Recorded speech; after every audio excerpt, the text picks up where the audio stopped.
So today's thought is जिनने भी fees नहीं भरी है वो अपनी फीस भरे। हाँ, हमारे स्कूल में जिन भी बच्चों की फीस नहीं भरी होती थी उनकी सामूहिक बेइज्जती होती थी। और उससे भी ज्यादा दर्द की बात यह है कि वो जो बच्चा थॉट पढ़ रहा है उसने भी फीस नहीं भरी है। स्कूल वालों ने इंटेंशनली उसको वो थॉट दिया था ताकि उसकी अंतरात्मा भी बेइज्जत फील करे। उस दिन हम सब बच्चों को असेंबली में 2 घंटे तक खड़ा रखा था क्योंकि हमारी प्रिंसिपल मैडम ने दिन रात मेहनत करके कोई सा तो नारी शक्ति का अवार्ड खरीद लिया था। लास्ट 2 पेटी बोल रहे हैं लोग। बाप रे, 2 किसको बोलते हैं आपको पता भी है? 2 में तो नहीं। हाँ। लेकिन मैडम आप मानोगी नहीं, आपके पहले जितने लोग आए उनको मैंने 4 पेटी से कम में दिया नहीं किसी को। चलो उठा लो इसको। अरे उसको नहीं, लाश को। ठीक है। मैम आपको दिख रहा है ना सामने का राम नाम।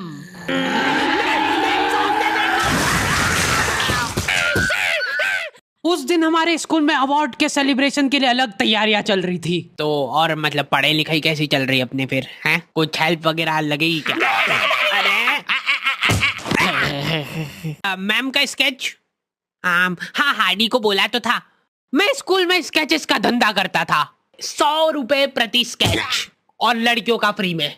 मैंने एक बार चमेली का स्केच बनाया था। उसने बनाने का बोला नहीं था, मैं खुद से बना के ले गया था। वो देख के वो एकदम इम्प्रेस हो गई और उसने जाके अपने बंदे को दिखा दिया, ये देखो हार्डी ने बनाया, कितना अच्छा बनाया यार, हूबहू लग रही हूँ मैं एकदम। उसका बंदा राजेश और उसके साथ 2-4 लौंडे लपाड़े और बहुत स्केच बनाना आ रहा है देखो आजकल, हमारा भी बना दे कभी। अरे भाई पर हुआ क्या?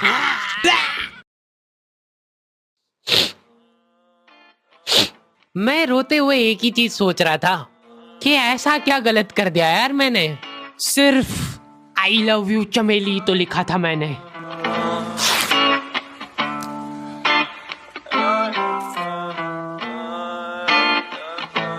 नाम तेरा है ही क्या मुझको तो खबर नहीं, गलतियां ये सारी उन रातों की है, जिंदगी तो चल रही मैं मगर थमा हुआ, शायरी ये सारी मेरी बातों की है। नाम तेरा है ही क्या मुझको तो खबर नहीं, गलतियां ये सारी उन रातों की है, जिंदगी तो चल रही मैं मगर थमा हुआ, शायरी ये सारी मेरी बातों की है।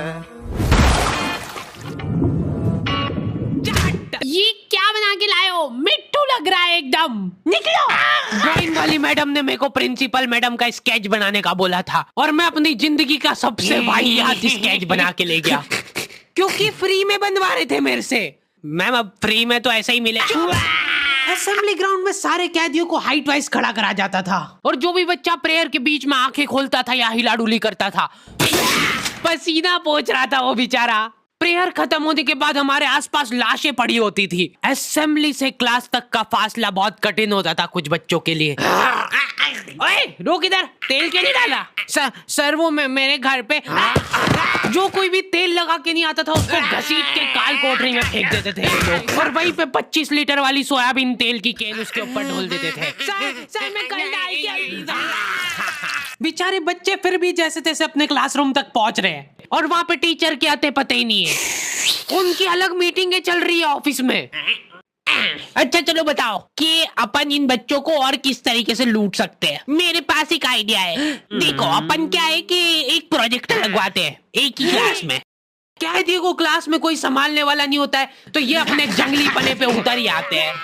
मैं कह रहा हूँ लोहे की स्केल से बेंचे रगड़ रहे हैं, मिस्त्री फेल हो जाए इनके सामने, ऐसा फिनिशिंग वाला काम करते थे। लेकिन इनके जंगली पने यहीं पे खत्म नहीं हो रहे।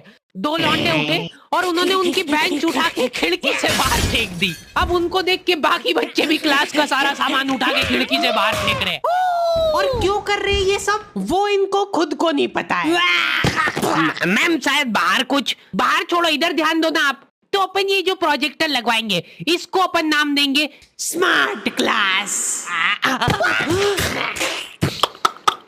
और उसकी अपन लेंगे अलग से फीस। ठीक है, पर कभी किसी बच्चे ने नहीं दी तो?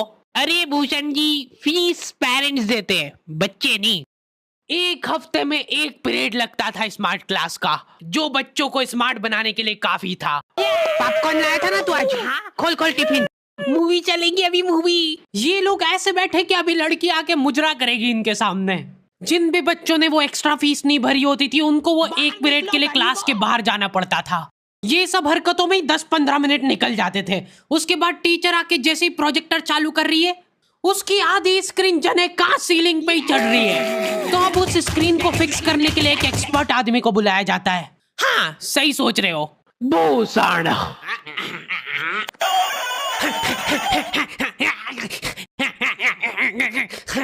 जो बेंच पे चढ़ के उस स्क्रीन को सेट करता है। यस।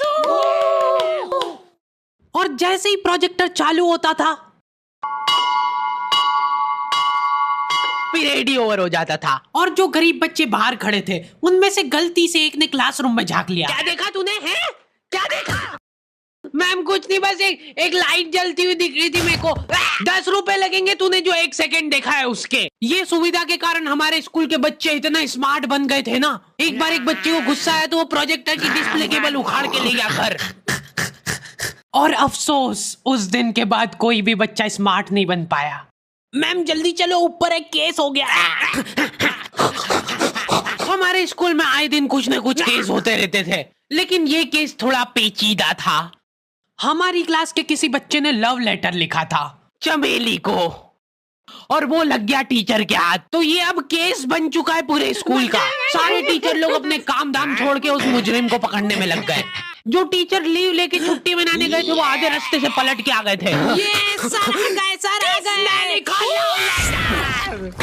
बेटा सही सही बता दो किसने लिखा है। अब ये 10-15 टीचर लोग आपस में डिस्कशन कर रहे हैं। सर आपने लिखा है तो बता दो, अपन बात दबा देंगे। फिर इन्होंने एक और एक्सपर्ट टीचर को बुलाया। बेटा सुन लो, मैं शक्ल देख के बता देती हूँ एक बार में कि कौन है मुजरिम। तुम बाहर जाओ। हाँ तुम भी बाहर जाओ। तुम भी। क्लास में सिर्फ 4 लड़के बचे जिनमें से एक मैं हूँ। बाकी सभी बच्चे इसके शक के दायरे में थे। उन सभी बच्चों को काल कोठरी में ले जाके टॉर्चर किया जा रहा था। बोल दे बेटा क्यों लिखा है। इधर मैडमों को अलग चीजों की टेंशन हो रही थी। इसने चमेली में मात्रा तक गलत लगाई है। अरे रुको, इसका बाप भी बोलेगा सच। बोल दे बेटा क्यों लिखा था। बस हाँ बोल, तूने लिखा था। बोल। सर हाँ सर मैंने हाँ नहीं लिखा। सर हमने नहीं लिखा। चुप।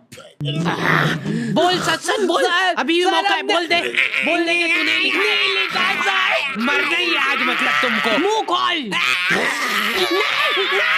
ऐसे तो ये कसाई मार डालेगा सारे बच्चों को। साइड करो इसको, मैं जा रही हूँ। अरे मैम सबने सच बोल दिया है। इन सभी ने मिल के लिखा है। हाँ sir, very good very good. चलो अब साइड हो जाओ। ये क्या, किसने मारा मेरे बच्चों को? पानी पियो बेटा, लो पानी पियो। लेकिन उसके पहले मेरे को बताओ कि तुम में से किसी ने लिखा है या नहीं। इधर इनकी क्लास में अलग इन्वेस्टिगेशन चल रही थी। बेटा देखो, अगर तुमको आपस में भी किसी पे शक हो तो तुम लोग बता सकते हो खुल के, किसी से डरने की कोई जरूरत नहीं है। इतने में राजेश उठ के बोल रहा है, मैम मेरे को हार्डी पे शक है। तो पहले क्यों नहीं बताया? उसके बाद ये लोग मेरे को ही पकड़ के ले गए। अभी देखो मेरी शक्ल पता है थोड़ी सी ऐसी भोली टाइप है, तो मेरे को बचपन से ही उस चीज का एडवांटेज मिला है। जैसे किसी बच्चे से लड़ाई हो गई, सर इसने ही मारा है मेरे बच्चे को। नहीं ये नहीं मार सकता यार, इसको जरूर किसी ने फंसाया है। कुछ भी बोलो यार, लेकिन मेरे को नहीं लग रहा यार कि ये हो सकता है मुजरिम। बेटा सच बताओ, तुमको किसने फंसाया है? बेटा देखो, अगर किसी ने तुमको फंसाया है तो उसका नाम बताओ। डरो मत, घबरा मत, सिर्फ नाम बताओ। हाँ बेटा, डरने की बिल्कुल बात नहीं है।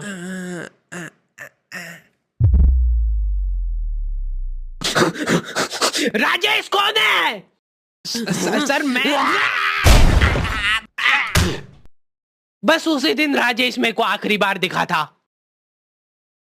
लेकिन वो लव लेटर किसने लिखा था वो आज तक रहस्य ही है। तू लगे सामने खड़ी है तू, लगता जैसे अपने आप से लगी, खुली किताब जैसे मेरी प्यारी चमेली।